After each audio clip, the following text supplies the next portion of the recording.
Okay folks, welcome to the results for this year's Payback. I'm not going to have a particular structured script like I would normally do when reviewing pay-per-views and weekly results on SmackDown. This week I'm just going to, speak from the heart and just, say how I felt from what I saw of Payback. I want to get into the fact that if I don't talk about any particular matches, it's because I didn't watch the preview, the kickoff, because, if you're watching it a day after the pay-per-view is aired, why would you want to watch the preview when you're just there just to watch the pay-per-view? That's just, my thoughts on it. Sheamus and Dolph Ziggler, it wasn't a bad match, but I wasn't really too surprised that Sheamus would get the upper hand on this occasion after last month's embarrassment, as far as he was concerned, in a Kiss Me Arse match. Yeah, let that sink in a moment. It was a decent match, but I'd rather Dolph Ziggler start being pushed up the card now, because this was a guy that was really starting to get over. Last August, last September, when he was getting some decent lengthy runs as Intercontinental Champion, and before the merging of the two world titles in 2013, the Intercontinental Championship was supposed to become once again the second most important title in the company. Yet that seems to have fallen down to the United States Champion. But keep in mind who's holding that belt. Again, an okay match, but over a little too quick for my liking. Again, would have preferred to have seen Ziggler get the upper hand, because I'm just not, I understand what they're trying to do with Sheamus, but, it's Ziggler's time to actually be taken seriously as a competitor, because he's got the look, he's got the charisma, and the audience, the ladies in particular, love him. It's good for business to push him up. It's not good for business to have someone like Triple H hogging the spotlight. Although, to be fair, he hasn't really done that recently. But for those that are familiar with a lot of superstars and talent taking up necessary spot time when it should go to someone else that actually deserves the TV time, you get where I'm coming from. Well, the tag team title match, 2 out of 3 falls, which is a Jerry Lawler specialty for those that are young enough to remember some of his younger days in the WWF when he clashed with Bret the Hitman Hart. I was half expecting that Cesaro and Kidd might get the tag titles back, because the way I see it, they're, with the Usos unfortunately not a thing for the next 6 months until Jimmy recovers from his broken leg. Cesaro and Kidd are the template for what should be, a good tag team in the WWE. And giving it to the New Day, which in all honesty is probably not the best gimmick I've seen to come along in the WWE within the last 10 years. You've got good talent there, but you're just not using them properly. I mean, Kofi is very charismatic, and he can probably grow as a character, but I don't know, I just felt the ending was cheap. I mean, yeah, it solidifies the tag team as a heel faction even further, but it just makes them insufferable as well. I mean, at least when Triple H and Ric Flair were heels, when setting up Evolution, people had cheering them because they gave decent, badass matches, but the New Day, it just comes off as contrived and forced with their current gimmick. So it was an okay match, but I was not happy with the finish. I think Cesaro and Kidd should have picked up the win, but what would I know? You get a guy like Ryback who's really trying to actually build himself up properly as a singles competitor, and you feed into Bray Wyatt, who's really good as this I wouldn't necessarily call him like a full-on heel, because you do have people cheering for him, so he's kind of in that tweener persona. And I don't know, I just felt like Wyatt could have preyed on somebody, for storyline purposes, on somebody who was really still up and coming, like a Sami Zayn, if you will. You know, really take someone who's not been on the roster before and, you know, really manipulate him. But with a guy like Ryback, I don't know. The match was okay, but I felt this wasn't needed on the card. I mean, it doesn't put Bray over any further. I mean, what Bray should be doing is going after either the Intercontinental Championship or go after Seth Rollins, because he's battled Cena before, and that's a train that nobody wants to get back on. We know how that ride goes. We don't want to go on again. Whew. The proverbial last chance match to possibly reclaim a title or win it first time. And it's an I Quit match, which is a John Cena specialty. For those who know, Cena has been in a few of those before. One with JBL 10 years ago, just before he got drafted to Raw. And some 6 years ago, against Randy Orton at Breaking Point. Cena is one of those people, love him or hate him, character or real person, he never gives up, and he does his darndest to make sure that even if he comes out of it at, say, 50 or 40%, he will not utter those two words. And a lot of the time, it was getting a little bit irritating the way Rusev would frequently get the microphone shoved in his face.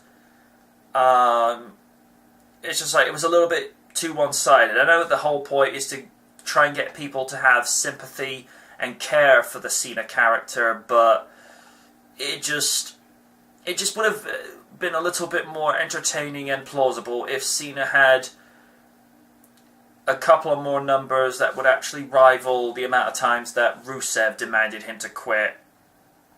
And I think Lana, story-wise, just did what any manager or friend of a wrestler would do, to say, look, you're refusing to say I quit, I'll just do it for you. And not surprised that Cena has retained the US belt, but at the moment, realistically, who is there that can take it off him? Just saying. A Divas tag team match was actually pleased to see, and I was actually so delighted to see Naomi and Tamina go over, because what Naomi, the character, is going through is what a lot of us WWE fans have been asking for some time. Is, here's a girl, great talent, oozes charisma, has got moves that are up there with the best of them. You know, unlike Cameron, who is just terrible, Naomi, you know, she comes across as somebody who genuinely put the time, put the effort, and put the heart into doing what she wanted to do when she was training to be a wrestler and trying to get into the WWE. This is a girl that wanted to go somewhere. This is a girl that said, I see that particular prize, that goal, that vision, that is going to be mine. And she has been held down, unfairly, I might add, for too long. I mean, don't get me wrong, the AJ and Paige feud from last year, it was genuine, it was gold, it was great. But Paige is injured. AJ has retired for reasons I'm not going to go into on this, because old news. And when you're left with a roster of Natalya, who the company don't do anything good with, even though she's one of the greatest divas to actually step foot through the ropes, the Bella Twins, who are less than convincing to watch in the ring, although Nikki does have the power thing to her game, but girl needs to learn how to wrestle. Eva Marie is out on probation because, from what I've seen from training videos, she looks like she really wants to improve her game. Cameron is just awful. Tamina, who they do nothing good with. Emma is living in obscurity, which is not a good place to be at this time of the year.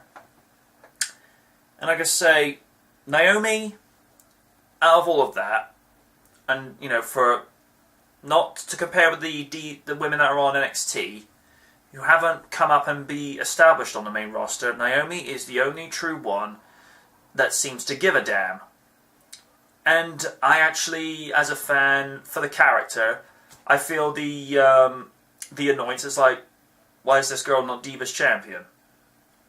And I felt that the match execution for Naomi and Tamina to go over very aggressively against the Bellas, I think it worked, and it's just sending the message to other divas in the locker room and the fans like, look, this girl will be taken seriously. This is somebody who's hungry to be Divas Champion.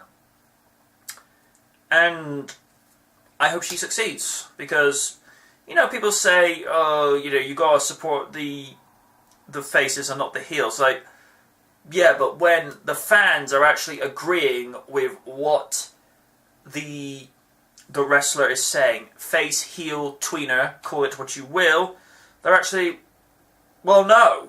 I actually agree with what they're saying. Look at CM Punk in 2011 with a lot of things he said in his pipe bomb. I mean, yes, he was a heel at the time, but he walked into that little grey area that we call the tweener, or the anti-hero. And I think that's what some fans are looking at from Naomi's point of view. There are a lot of heel elements, but she's not being, the bad girl for the sake of being the bad girl. She's at that point character-wise because, the character is fed up. It's like, why are you not taking me seriously? That ain't right. And, yeah, I hope she gets a Divas title shot for Elimination Chamber, or hopefully Money in the Bank, because I think it'll be a good thing. I really do.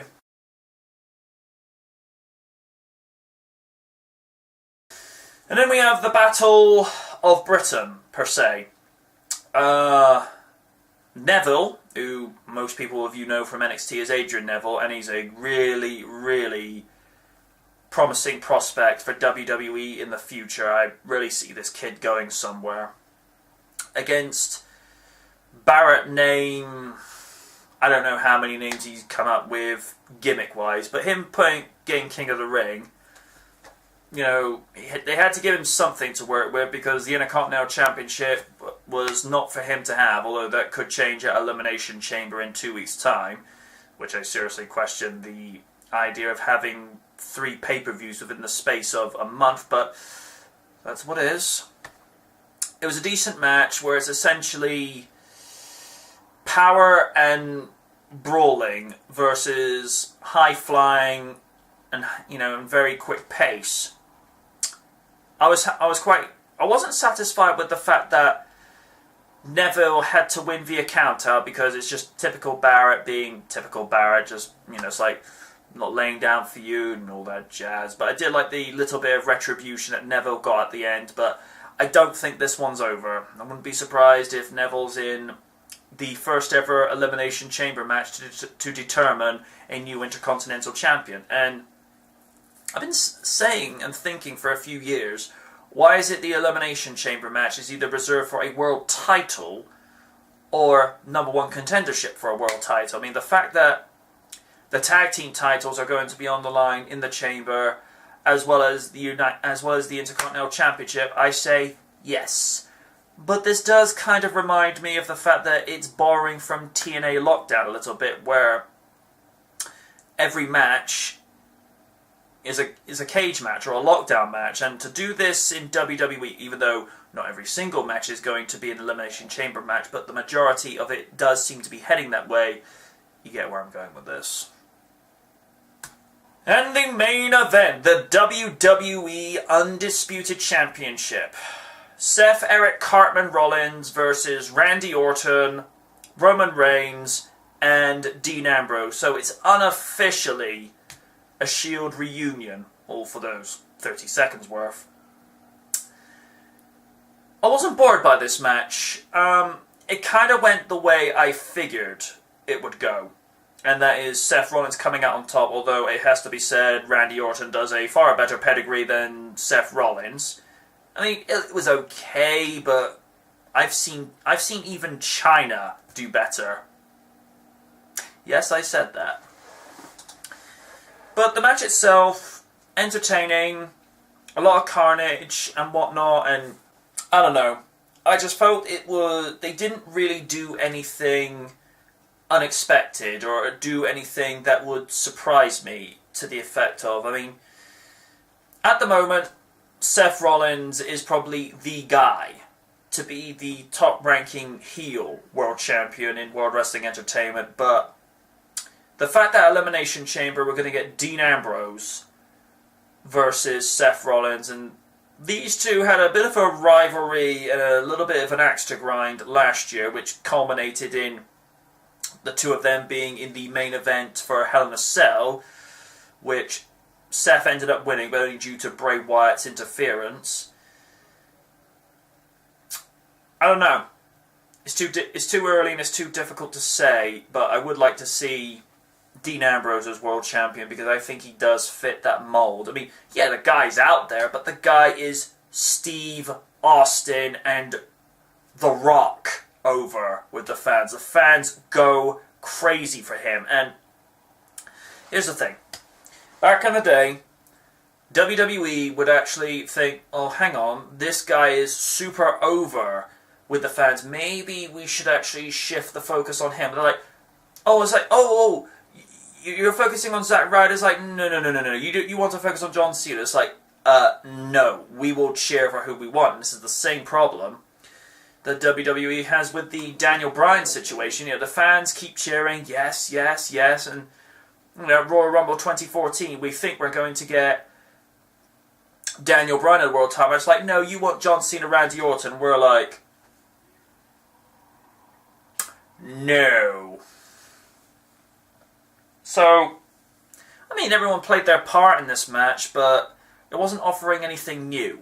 Didn't really change the status quo too much to a way that I would have found entertaining. I mean, what would have been a complete swerve for me is if Kane decided to do a complete 180, do a face turn, choke slam Seth Rollins, knock out Dean Ambrose, make him make the cover whilst Orton and Roman Reigns are dealing elsewhere, and you get a new WWE champion.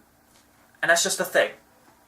WWE have really got to get out of this safe and boring comfort zone that they've found themselves in and actually challenge themselves, actually do something that they wouldn't normally do. Now, granted, with Seth Rollins winning at WrestleMania via Money in the Bank cash-in, I will grant them that. They actually tried something different and something new.